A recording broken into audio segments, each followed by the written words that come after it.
Dear friend, you can grow your personal and business brand by creating a strong network through podcasting. Create real human connections, have the ability to share your story and interesting point of view. To get started, you can make use of the special offer for friends of this podcast, which is on kitcaster.com/mirror. kitcaster.com/MIRROR. The link and further instruction or details will be found in the show notes for this episode. Thank you. Don't forget to follow us on Apple Podcasts, Spotify, or Google Podcasts, or whatever platform you listen to this on. Thank you. Hello, and welcome to Mirror Talk Podcast. Your moment of greatness starts now. It's a delight to have an award-winning newspaper reporter and editor on the podcast. He's a former journalist on a mission to help people listen more than they speak, ask better questions, and find common grounds together. He's an husband, father, author, marketer, and podcaster. How are you doing, Michael? I'm doing wonderful, Toby. Thank you so much for having me on. It is truly a pleasure and an honor, sir. Thank you so much for joining me today on this episode of Mirror Talk Podcast. And as I said before we started recording, I'm very delighted and looking forward to everything that you're going to teach me today in this episode. But before we start, can you share a bit about your life journey so far, like about your family, your life, moving from a career in journalism to marketing and podcasting? Sure, absolutely. My family and I live in the Denver, Colorado area here in the States, and we've lived here for, several, I think almost 6 years now.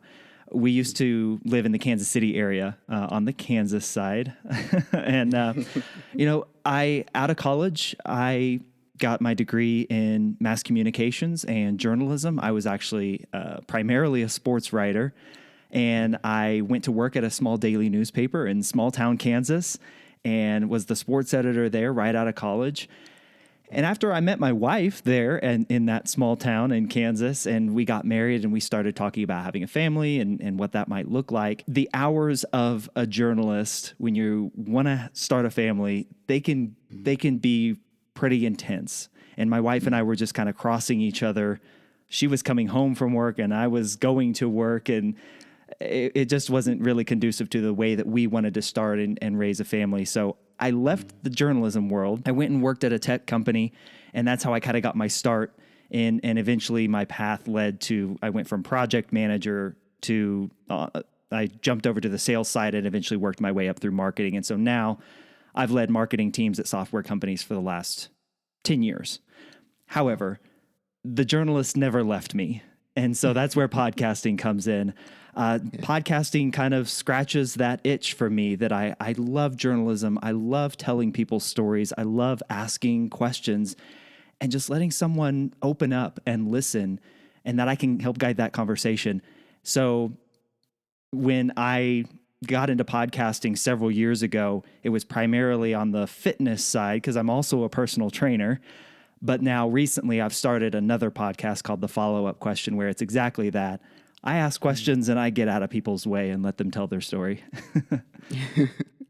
Wow, that's awesome. I was checking out a picture of yours on your website for the Follow-Up Podcast, where I saw your family, your beautiful family, and I saw you love hiking, you love, outdoor fitness stuff. I found that really amazing and really cool that, mountain biking, I guess, also, right? You carry out that as not mountain biking, mountain climbing. I love going up the really tall mountains here in Colorado. We call them 14ers. They're over 14,000 feet in elevation, so I hike up those. Last year, I actually took my son up his for the first time. So yeah, if it's during the summer and it's a nice day on the weekends, you can probably find us out hiking on a trail.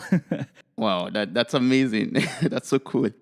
So as a former journalist, you have interviewed and spoken with, professional athletes, coaches, CEOs, entrepreneurs, pilots, and adventurers. You've spoken with, TV stars, you've spoken with actors, Olympians, doctors, Harvard professors, and even best-selling authors. So, with all of this experience, can you share with us what you've learned from all these various interviews and discussions? What I've learned, my goodness, I mean, across the board, Toby, it's been everyone has a unique story to tell. Like, no one's story, you cannot make assumptions about anyone. People will amaze you. And when we begin to make assumptions or we begin to think we know what someone is about without asking them to provide us their experience in their words, that's when we run into trouble. That's when we run into misunderstandings. And so whether I'm speaking to an Olympian gold medalist or an entrepreneur who started a $50 million business or just, a small town Kansas high school athlete, I did that plenty. Everyone has a story to tell, and it's unique to them. Their experience and their experiences have helped shape their views, their opinions, their outlook on life. And the minute I start making assumptions about what I think I know about that person is the minute that I'm no longer doing my job as a journalist, as an interviewer. It's not my place to tell someone what their experience should or should not be. That above all else, man, is the absolute number one thing that I've learned. When you are right at that moment, speaking with these people, interviewing them, and they have, different opinions, they are talking from a different perspective as you have, or different belief than you have. How do you find common grounds with them while having these discussions with them? First off, I try not to refute what they've said. Because again, it may be my opinion, but my opinion cannot negate their experience. They have experienced life and they've seen different things and they've gone through different things than I have.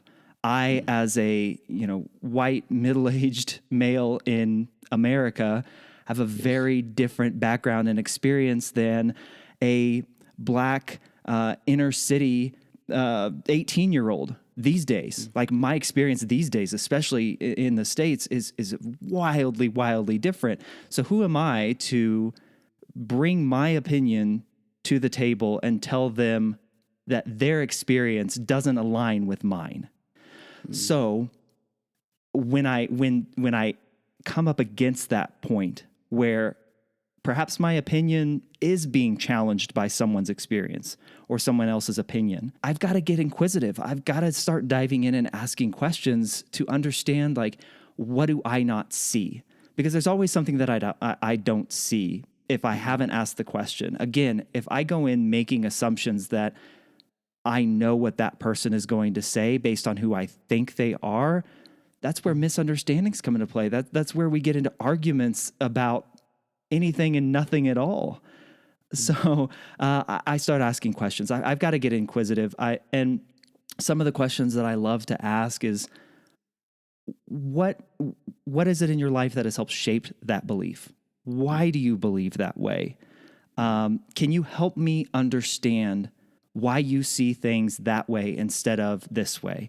Just digging in and getting curious about that person and their life rather than an ideology that you may paint them in. Does that make sense? Yes, it does. Yeah. So putting away your own ideology and just listening to them and, trying to look at things from their own perspective. Of course. That brings, a little bit of challenge to myself or some other people. How do I listen more than I speak? How can I do that? How can I listen effectively well and really, understand what someone is trying to tell me or pass across to me? To go back to my journalism days, you become an observer. When you become an observer of a situation or of a conversation, it removes the pressure that you might feel to have to be an active participant in refuting that idea or challenging that belief. That's a lot of pressure that I think we all feel right now. We all feel like we have to post the next comment on Instagram or Facebook to really get the dig in. We all feel like we've got to get the last word in and be heard and have that little victory in our minds. But if you think about what a journalist's job is, it is to remove themselves. They don't want to be the story. the good journalists don't want to be the story. I should qualify that.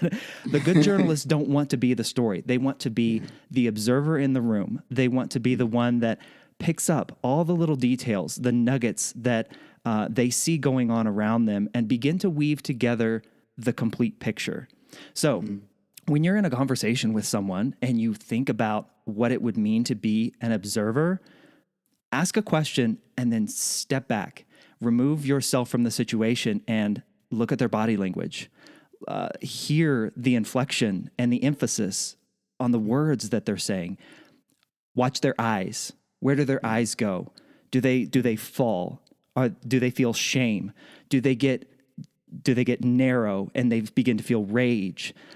Do they look up and they're searching for answers because they've never had to articulate what it is they feel?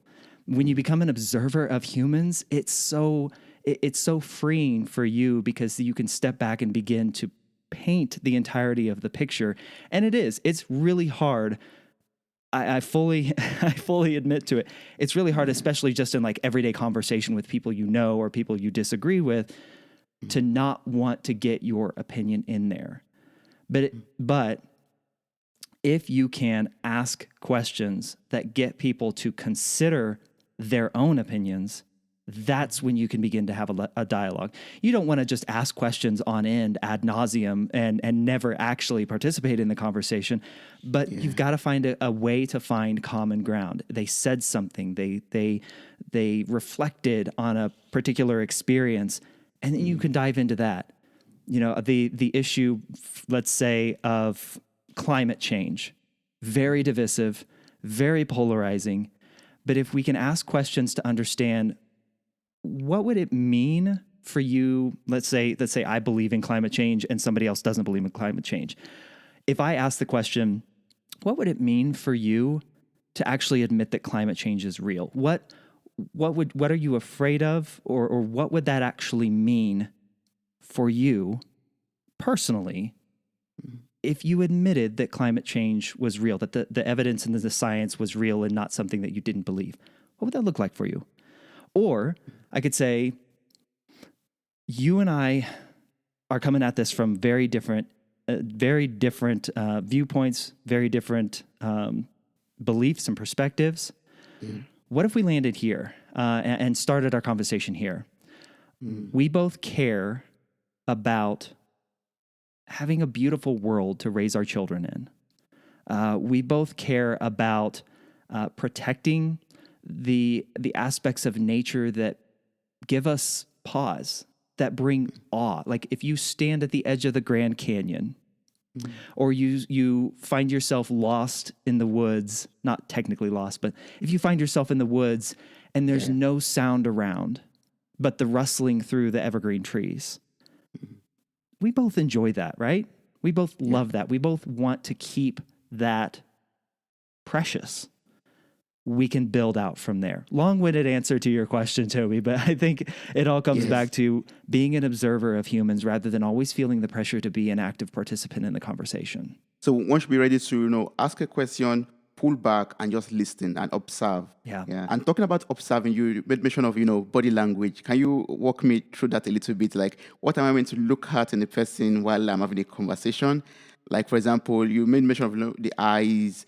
What should I look out for in the body itself, the way they see it, and the way they cross their legs? I've heard so many things, and it's like too much science. Yeah. From your experience, can you tell me, what to look out for? I'm not a body language expert, but I can tell you the things that I've picked up on through many, many years of interviewing people, and it's harder to do, certainly like we're doing right now. I like to watch the hands, Toby. Hands. Your hands. If you're truly, if someone is open and willing to have a conversation, their hands are going to reflect that. If they're willing to be vulnerable and actually have a discussion, and they're not agitated or irritated, their palms are going to be, they're going to show you they are going to show you their palms most of the time. Not all the time, but most of the time. If they're mad, if they're angry, if they're getting irritated at you, if they're getting defensive, they're going to close in on themselves. They're going to cross their arms. They're going to fold their hands together and kind of form like a fist with the two. And they're going to place it in between, perhaps their legs or right at their gut, where they're feeling protected in that way. They're protecting themselves. They're protecting their most vital organs because they feel perhaps in your line of questioning, perhaps in the way that you've come onto them in your own body language and your own inflection, that they are going to be attacked in this situation. So I really look at the hands. I look at the placement of or just the torso itself. Are my shoulders rounded forward? Am I folding in on myself? Am I scared? Am I nervous? Am I not feeling comfortable? Or am I open? Am I free? Am I relaxed? Are the shoulders dropped? And I'm feeling safe. Even though I may feel vulnerable, I'm feeling safe to be open to this. It's just kind of a state of agitation. I think we can all pick up on the markers of agitation versus the markers of, oh my gosh, okay, I don't have to be on right now. I can just have a conversation. And it takes a lot to get someone there, no doubt. It takes a lot. So is there a way to warm up each other to get to that state? Or what are the exercises you want us to do? Like, for example, we're in this, we're having this conversation right now. Are there like some things I'm meant to do, to warm us up to, have a very wonderful and deep and, effective conversation? Or we could just dive into the conversation and warm up during the process of talking? I love warm-up questions. Toby,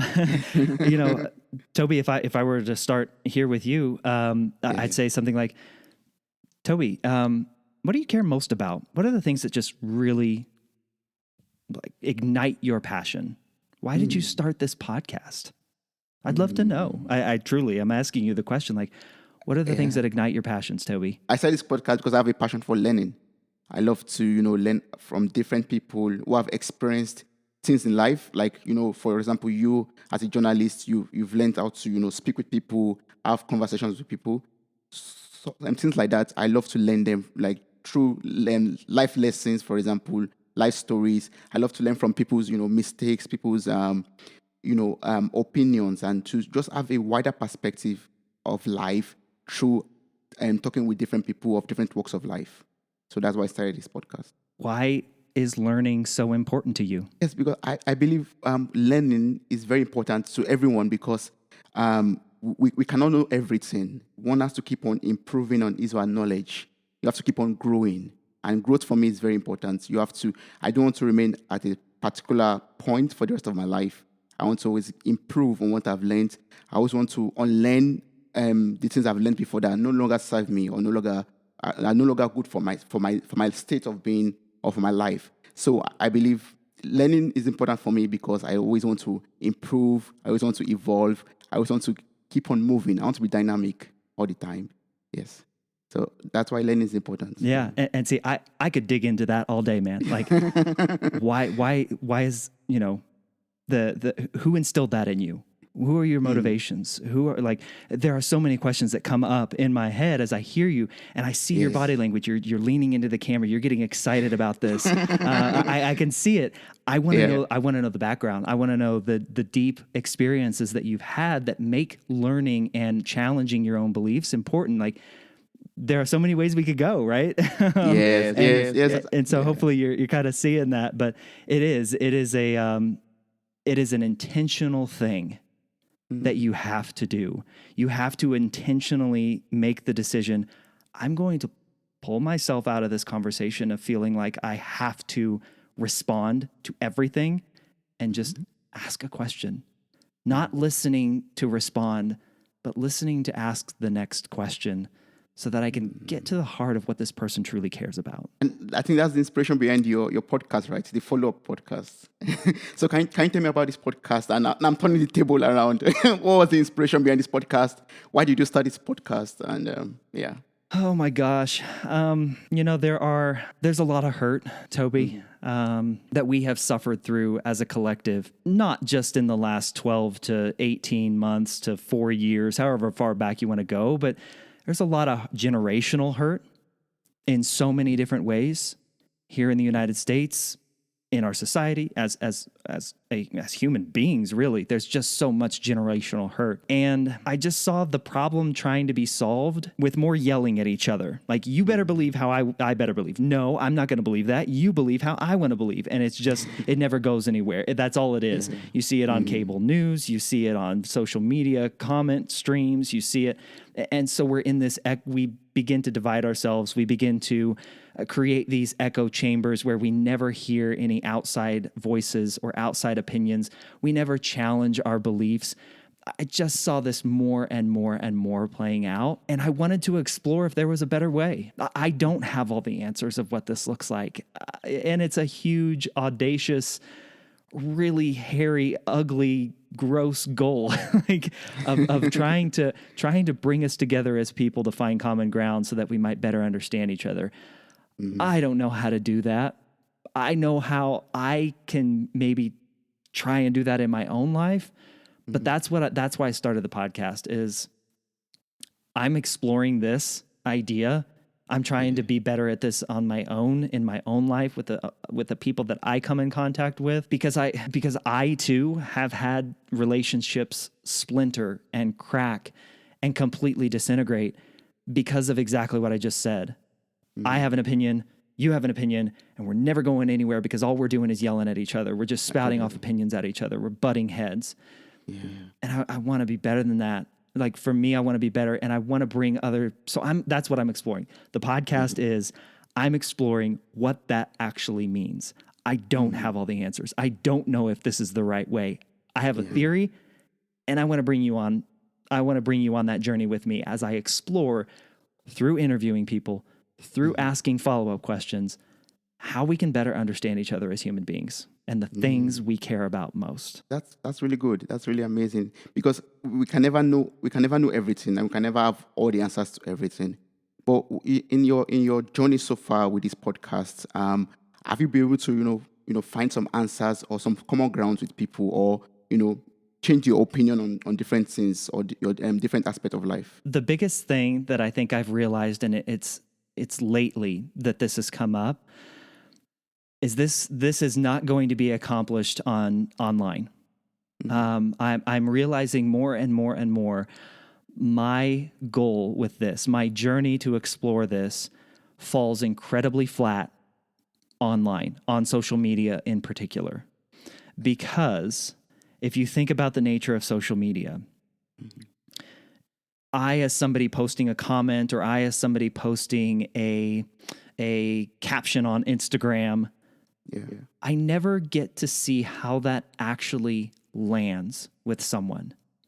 Like, you and I are having a conversation right now, and our video's turned on, and I can see your head nod. I can see your eyes light up when I say something that you like, or you agree with, or that resonates. If I said something challenging to you, I could see the eyes narrow. I could see the body pull back.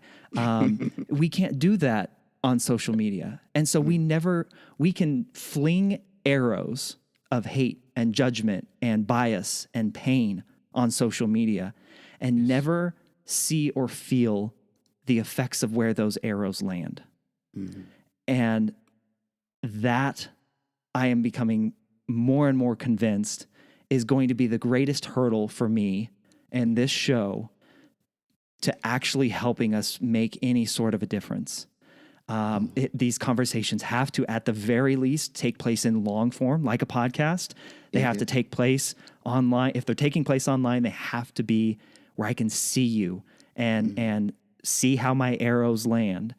And I know it's really hard right now. Ideally, these happen face to face. These conversations that are really hard and really uncomfortable, they have to happen face to face. And we have to be willing to step into that discomfort and be the one to kick it off.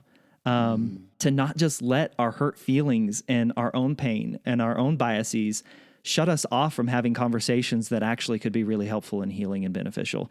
I've learned that over and over again, but here recently, as I'm getting into perhaps some more topics that rub people the wrong way, that may challenge a little bit, cause a little bit of friction in their mind, those conversations can't happen online, just simply put. You have to sit down together in a room or through video call to talk Yeah. about it. Hopefully it's face to face. So you could just hug each other and say, yeah, it was not, no arms were meant in this conversation or something. So, yeah. But, when having this kind of, very critical conversations, sometimes you don't agree at all. Sometimes you just disagree, and that's how it's supposed to be, as in different opinions and, yeah, no common ground at all. How do you do that, in a very intelligent way, in a very proper way? How do you disagree without, having to fling the chairs across the room and throw punches and yeah. I love to ask a great question, by the way, because it will happen. There will just be instances where we don't agree. We never will. Our experiences are just too vastly different, and we don't understand each other, and we can't find common ground. Yeah. I love asking the question, is there anything that would change your mind? Mm-hmm. And if the answer is no, then it's, and I hesitate to use this term, but then it's a religion to them. It's elevated themselves, their opinion, their stance, their ideas, elevated to the point where no amount of emotion, data, storytelling, facts, what have you, it will not change their mind. If that's the point where they're at, then you need to walk away from the conversation. You need to say, well, at the risk of, I don't want to have this conversation at the risk of losing you as a friend, losing you as a family member, losing you as somebody I can rely on and trust and look to in other areas where we perhaps can find common ground. But this conversation, we need to stop. There's going to be no point in us going further. So asking that question, is there anything, and asking yourself that question too. You've got to ask yourself that question too. I'm arguing for something, or I'm trying to make a point. Is there anything that this person could say that would change my mind? If not, you need to shut down the conversation, because it's not going to go anywhere. It has become a religion to you. Mm-hmm. Again, I hesitate to use that word, but that's the closest thing that I can parallel to it. And there's no point in going further. There just isn't. But, you mentioning that right now makes me think about, I always hear things like, oh, be open to change, always have a listening ear. Maybe you could, change your mind or something like that, be ready to learn new things. So me having something like that as a religion, in quotation mark, and someone telling me something entirely different, how can I have an open mind? Or how can I, have a listening ear to whatever that person is talking to me about, and maybe take one or two things from it, without being, adamant to say, yeah, no, I don't believe in this. Just keep quiet. Let's forget about this topic. Yeah. A couple guests that I'll refer to from my show, I think really help in this situation, help you be open-minded. Dr. Leanne Davey was on my show, and she said, facts don't solve fights. So often when we're in a really contentious issue, or we're in a deep conversation about some belief that we have, we so often try to bring facts to the table to try and suppress and press down the other person's argument. Mm-hmm. And, I mentioned climate change earlier. You can bring up any topic. You can bring up racial profiling in the police system or in the judicial system. You can bring up any sort of political belief, quite honestly. But so we often try to bring facts into the argument. And an argument is nothing but an emotion, an emotional outburst, an emotional reaction or response to a stimulus. And so why would we try to meet emotion with facts? Because all emotion's going to do is like, you don't understand me. You're trying to bring these facts in here, and this is not what I care about. So finding common ground is to talk about what Dr. Leanne Davey brought to the show was get to what they care about. Understand what it is that they are afraid of, what it is that they care most about, what it is that they feel perhaps, or just flip it on yourself. What is it that you are afraid of? What is it that you care most about? And that's where you can begin to find the common ground. The other great piece of advice that I got from a guest on my show was ask, then recommend. That's from Stan Pearson. He was on my show. And his advice, if someone disagrees with you or if you disagree with someone else, is to ask a question. Hey, what do you think about this issue? Or what's most important to you on this issue or this topic? Listen to their answer and go, can I recommend something? Can I recommend something to you to, like, if I recommend you go check something out, will you do me a favor and read it and look at it? And then can we come back and have a conversation about it? I love your thoughts on it. Get them by saying I'd love your thoughts on it. Yes. You are playing to the ego a little bit. You are setting the expectation that you want to hear from them, not that you're going to bludgeon them over the head with your thoughts and ideas. And so you can turn that around to yourself. If there's an issue or a topic that you are really just invested in, you're deep in the weeds, you are adamant that your way is the right way. If you want to challenge your beliefs, ask a question that the quote unquote other side might ask of you, and then go find recommended resources to learn perhaps the different view or to understand the different view, and then find somebody to talk to about it. Don't just sit there and stew about it and come up with all the counter arguments in your head. It takes, an incredible level of self-awareness to do that.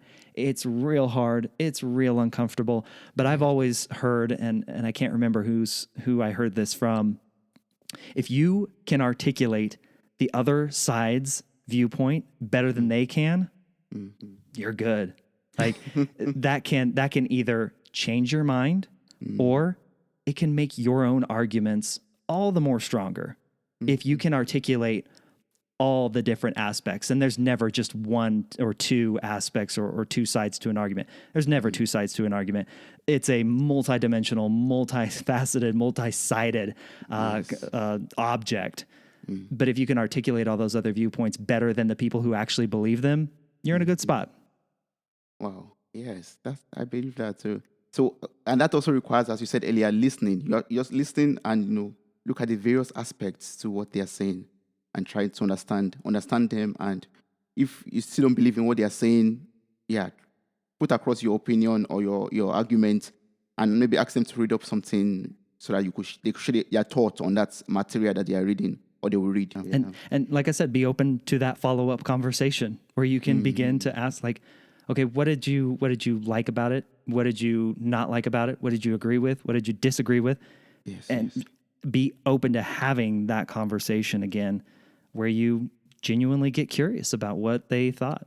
But, in this kind of culture or in this day and age, we tend to be very, very sensitive, we get maybe probably a little bit, we get annoyed easily with, the kind of questions that are being asked or, the kind of conversations that we have or other people's opinion on things. I think we call this like the cancel culture, for example. When someone says something opposite to your opinion, you just cancel the person, delete off. But when having conversations, for example, how can I ask the right questions or good questions that will not offend you, for example? Like I'm talking to you, Michael, now, and how can I have the skill set to be able to ask you questions that are very good or better questions without hurting your feelings or without making you uncomfortable? Great question.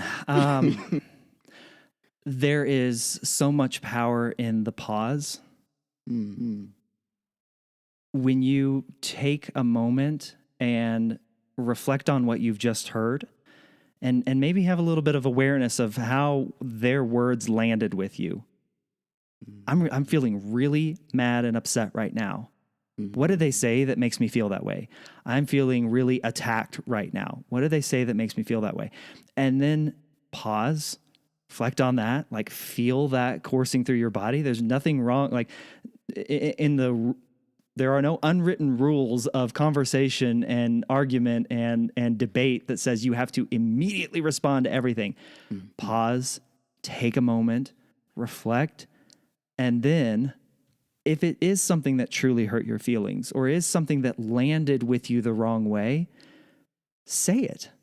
And don't say it as you SOB, like I can't believe you just said that to me. You say, that landed with me in a really uncomfortable way. What you just said doesn't sit right with me in my heart of hearts. And here's why. And explain that to them. Sometimes people, because arguing is an emotional thing, sometimes people don't always think about what they say. I think that's really clear. And we are so in this hunting mentality that we are trying to go for the kill shot all the time, to where this person all of a sudden says, "Oh, you know what? You got me. You're right. I totally changed my view now." Does that ever happen? Does that ever happen? No, it does not. No, really, no. So you just keep on fighting till exactly. You get hurt feelings. You want to leave. You storm out of the room. But if you take a moment and pause and reflect, and you say, "Toby, what you just said made me really uncomfortable, and here's why. Like, here's how I took that. Is that what you mean by that? Is that what you meant to do?" You've got to be okay not having to feel like you yourself have to return the kill shot. Because I think so many of us fire before we aim. Wow, that sits with me rightly. Some of us fire before we aim. Wow. Yes, that's true. I think I'm just like a bit speechless right now, because I'm reflecting on that. Yeah, because there are a lot of times and occasions when you speak before you think, actually, and you're like, "Oh, yeah, I should have thought a little bit before opening my mouth to say whatever I said." Yeah. And take social media. Like, you have even more of a chance to reflect and pause. Like, I know we see a comment on Instagram or we see a comment on Facebook that we don't like, and we immediately start typing up our response, and our teeth are gritted, and we're like, "Oh, I'm going to tell this person, I'm going to change the world with this one comment, this witty post that I'm going to post right back to him." And just stop, set your phone down, walk away from it, and ask yourself, is it worth it? Does the world need to know what I think about this issue? And here's another thing. Do they deserve, does this person deserve that level of access to me? Put up some boundaries. That person, if you take the time to respond to them and fire off that kill shot, you're giving them a level of control and ownership into your life that, quite honestly, they don't deserve. They have not earned. There is no trust there. And so the only thing that it will do is polarize and tear people down. So guard yourself too. Like, choosing to opt out of the conversation, choosing to not respond as well, especially online when we have the space to do that. We're not in a one-to-one conversation. Guards your heart, guards your emotions. Go take a walk outside, come back to it and say, "You know what? I'm letting this go. This is not worth my time. This person does not deserve that level of access to my heart." Yes. Wow. So you could just go outside and scream to the world. Scream at a pillow. Exactly. Scream into the pillow. Yeah. Wow. Yeah. But that requires a lot of self-control. I see.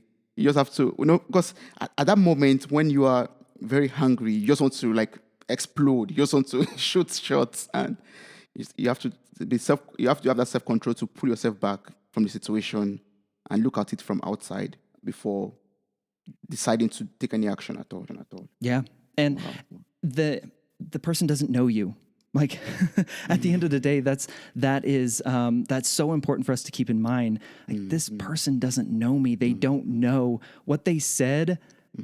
Yes, I may disagree with it, but they don't know. They have no possible way of knowing how those words landed on my heart. Yeah. And it is not my responsibility, and it is not their, quite honestly, their right to get to know me in that way, because we don't know each other. Like, you and I have been on a conversation for 40 minutes now. Yeah. There now is a level of rapport and growth there that has happened. But if you were just somebody who randomly showed up in my Instagram comments, you don't get that. you don't know me, and I don't want to give you that level of access without a conversation like this. It does. It takes an incredible amount of guts to back off and say, not worth my time. But it's so kind to yourself to do so. Yes. And picking up from social media, nowadays we have a lot of platforms and a lot of source of information, and that also results, fake news or bad comments or evil, poor content. I would say. Yeah. So, Yeah. what's the state of journalism in this kind of era, and what do you think? Where do you think we are going to from here? How do you think we can improve, having fake news or bad quality of information on social media? Oh gosh, it's bad. And the biggest reason I think it's bad is because you have bad players, bad actors posing as journalists. And unfortunately, they have the biggest platforms. So anyone can be their own platform right now, but you have major networks who are not doing their journalistic duty to remove themselves from the conversation and simply observe and tell the narrative, report the story. On the flip side, at the local level, you have people doing phenomenal journalism, phenomenal work.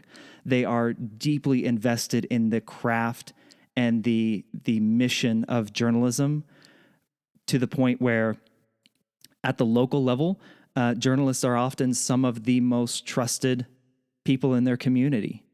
When I was a journalist at that newspaper in small town Kansas, I'd put the level of trust of me above any of the politicians that were in that town. I'd probably put it on this just a touch below like their church pastor, because they saw my face. They saw me at the grocery store. They saw me at sporting events.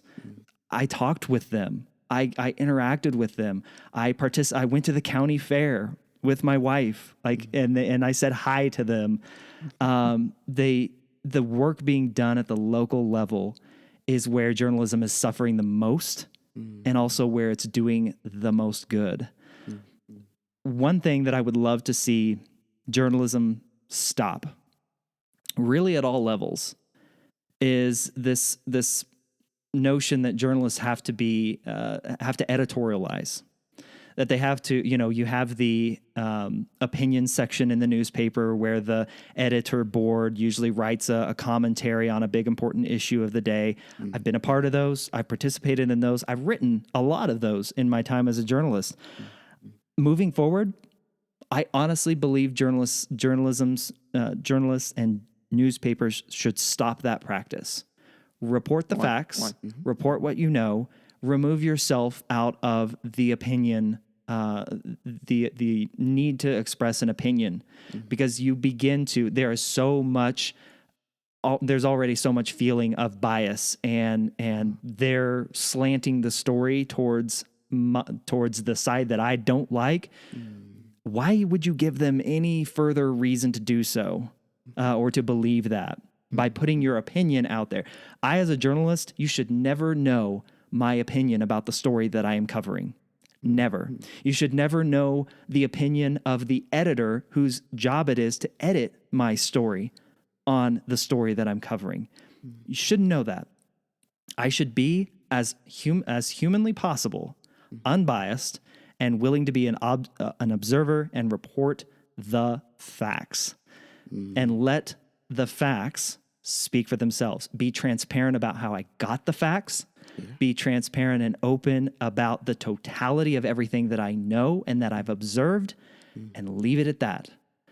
Now, I understand opinion pieces, editorials from newspapers, they have been an integral part of journalism throughout its history. We're at a point in our history unlike any other, and it has to change. Same thing with newspapers endorsing candidates for public office. Stop. There should be no more of that. It is far, far too divisive, and you immediately disenfranchise and disengage with an enormous section of the population that doesn't agree with whom you say you support. It has to stop. Journalists have to remove themselves out of the opinion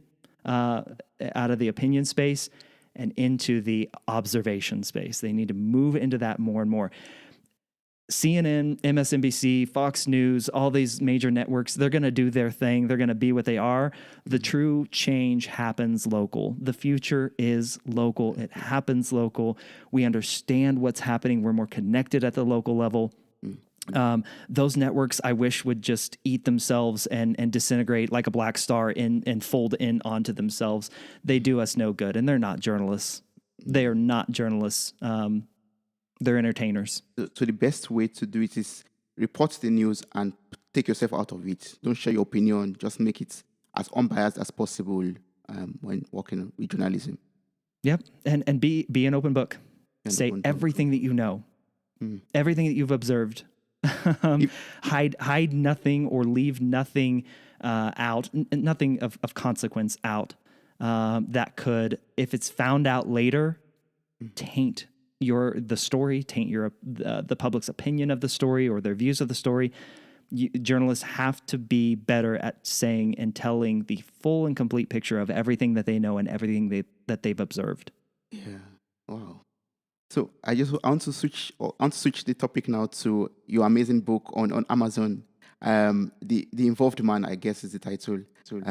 Yes. So I was reading through the information of the book on Amazon, and there was something that stood out for me. And you wrote, when a man is truly involved in the relationships that matter most, everyone benefits. So can you talk to me about this book? What does it mean to be an involved man? Oh gosh, Toby. The book that I wrote, The Involved Man, it's my way of seeing an issue or a problem that I have no idea how to actually address it, but I'm going to do it in my way. And as a writer, like it was my way. Society is lacking for good men. And the way that I see that manifesting itself is through men being okay pulling themselves out of the relationships that matter most and discarding them when they are no longer serving their own selfish needs. Men are pulling themselves out of marriages when it becomes too hard. They are removing themselves from their children's lives when it becomes inconvenient. They are quitting jobs or leaving jobs or doing jobs to the lesser of their ability, to the detriment of their colleagues, their bosses, when they feel disrespected, real or imagined. And to me, it all comes back to a lack of priority, a lack of prioritization in their lives. And so in the book, I talk about how an involved man is guided by a prioritization hierarchy of purpose at the top, purpose that your life is guided by some greater initiative than just yourself. For me, it happens to be my faith, my faith and my relationship with Jesus. For many people, it can be a bunch of different things, but your purpose. My purpose is to live in selfless service to those around me, to those who I love. Below that, you've got people. You've got the people in your life, the relationships that matter most, your spouse, your fiance, your significant other, your partner, your children, your extended family, your friends, your colleagues, the stranger on the street. There's even a hierarchy within people, but that you pour into those relationships, you work the hardest at those relationships that mean the most to you. Below that, so you've got purpose, people, then you've got passions, the things that build your character, the things that fill you up, the things that give you joy. And I say build your character because that's really key. Like going out and drinking and getting drunk every Friday night may give people a lot of joy in that moment. Does it build their character? No. is kind of the qualifier. No, it doesn't. You shook your head. No, it doesn't. So I'm talking about paying attention to your health and fitness and exercising more. I talked about one of my passions is climbing mountains. That the strength and the fortitude and the stick-to-itiveness that it takes to get to the top of a 14,000-foot mountain builds character. Yeah. There are so many different ways that we can pour our passions into things that building furniture builds character. You have so much that you have to think about and understand and know and create. That's passions. And then the last is your profession. What do you do to make a living? Is it good, honorable, honest work? A man who is an involved man lives his life in that order: purpose, people, passions, profession. And at any time, if one of those gets out of order, a man feels unbalanced. He lives his life most likely selfishly. So if your job jumps above your passion, you feel not quite right. Like if your job becomes what you're about and the things that you love, the things that fill you up and grow your character. If my job didn't allow me to have this podcast, the follow-up question, I would suck. I would hate that. I would feel incomplete. I would feel unwhole. If my job came above the people in my life, then you get into some real big, ugly issues, man. My book is an example or a running storyline of all the times in my life where that's been the case. All the times I've messed up, that I haven't lived with my life in that order of prioritization. And it's a call for guys to take my example and the ways that I tried to make it right and hopefully apply it to their own life. Hopefully that gives you, it's a long-winded answer, but hopefully that gives you. Of course. Yes, exactly. As in, you really spoke to me because, having that other priority, having the purpose, and having the people, and having the passion, then having the profession, having that installed in your mind or set in your mind helps you to avoid a lot of conflict or problems in life. And what you said resonated with me because I was having a conversation with a good friend of mine one day, and he was telling me your relationship with God is the most important thing, then followed by your relationship with yourself. Then comes the relationship with other people, just the way you said it too. Like loving God, love yourself, love your neighbors as yourself, love people also. Then your have your passion also. What are you passionate about? What is your calling? What's the calling over your life? Then also your profession. What pays your bills, for example. Yeah, right. But hopefully they all align. Yes, exactly. But there's a little bit of difficulty or challenge there in which involves time. You have this passion and you have your profession, and you're combining both of them together, and then you have people above that. Sometimes your passion and people, your passion and your profession requires more time, and that steals from the time you have to spend with the people that matter most in your life. How do you do that? I think we're real good at not recognizing our blind spots. If I sat back and think about, listen, I'm not the end all be all example, but I wake up at 5:30 in the morning. I work out and exercise every day. I come upstairs. I have my gym in my basement. I come upstairs. I have breakfast. I hang out with my family for a little bit. Then I kind of begin to start my day, open my emails. I work. I'm a full-time marketing director at a software company where I'm growing my team. I'm trying to grow a company that's not quite, it's beyond startup stage, but not quite like fully fledged company. And so I've got that. And then I'm a certified personal trainer, and I coach guys on the side all around the world. As an online coach. I have a podcast for that side of things. It's called the Fit Dad Fitness Podcast. And then I have my follow-up question podcast, and I'm doing interviews for those, and I'm investing time in that. I've written a book. I like to go out to eat, and I like to go out on dates with my wife, and I like to go climb mountains, and I like all these things. And at the end of the day, if I sat back and thought about it, I can find areas in my life where I have even more time. For the hours from 8 o'clock at night to 10 o'clock at night when the kids are in bed and it's just me and my wife, usually I'm watching TV. Could I take an hour of that time and dedicate it to something else? Sure, I could. Do I want to because I have all the other things that I do? No, I don't. I enjoy that time on the couch where I get to finally just breathe a little bit. But I think we're really good at pointing at other people and saying, you have got it all figured out. I don't have any time in my day. And I understand everybody's situation is different. I'd start by asking questions. How much TV do you watch? How much time do you spend on your phone? Do you cook your own meals? How much do you exercise? Just so many different questions that I could begin to pry and pick at. And how do you spend your weekends? We have time. Not everyone has the exact same amount of time, depending on what they do. There's time there.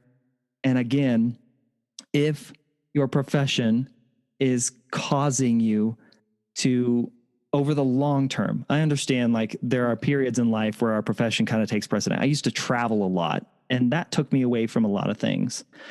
But if it is a consistent thing, evaluate. Like, is that truly what you want? Do you truly want to put your profession ahead of the people in your life and the things that you are most passionate about for the next 40 years? If it's not something that you're willing to do, be creative, find something else. Like you do not, especially these days, have to be stuck like previous generations in one job, doing one thing for the rest of your life. It just is not the case anymore. And there's a lot of examples out there of how to get that done. So we have this time and we have to make the optimal use of it, like make the most of it. Ask questions, as you said. Am I spending too much time on my phone? Do I have to reduce that so I can spend more time with my family? Or is my profession taking too much of my time? Do I like it at all? If I don't like it, I should look for another job instead. And yeah, wow, that's awesome. Thank you so much, Michael, for everything I've been able to learn from you. How can people get across to you? You shared a lot already, and I'm sure there are listeners out there who want to get across to Michael Ashford and get more information. Maybe get on your fitness program, for example, or buy your book, or you just speak with you to ask for more advice or questions that we could not cover during this conversation. So how can they get across to you? Yeah, I'll give you the hub of everything. Right now, I'm really invested in the follow-up question and my podcast and my show there. So the hub of everything there is thefollowupquestion.com. You can reach out to me there. It's michael@thefollowupquestion.com if you want to email me. And of course, it can be found anywhere you find your podcasts. On the fitness side, it's fitdadfitness.com. So fitdadfitness.com is the hub of everything that I do there. The podcast is the Fit Dad Fitness Podcast. And again, it's michael@fitdadfitness.com. So those two websites will get you everything that you want to know. Awesome. So I'll place the information in the show notes for this episode. So anyone who's interested could just click on it or copy the link and get across to Michael. Thank you so much once more. Thank you so much for having me on. I greatly enjoyed this. This was fantastic. Wow, you made it to the very end of this episode. Thank you so much for listening. I'm grateful for your time, your love, and your contributions. Subscribe, like, review, and share this podcast. God bless you. Bye.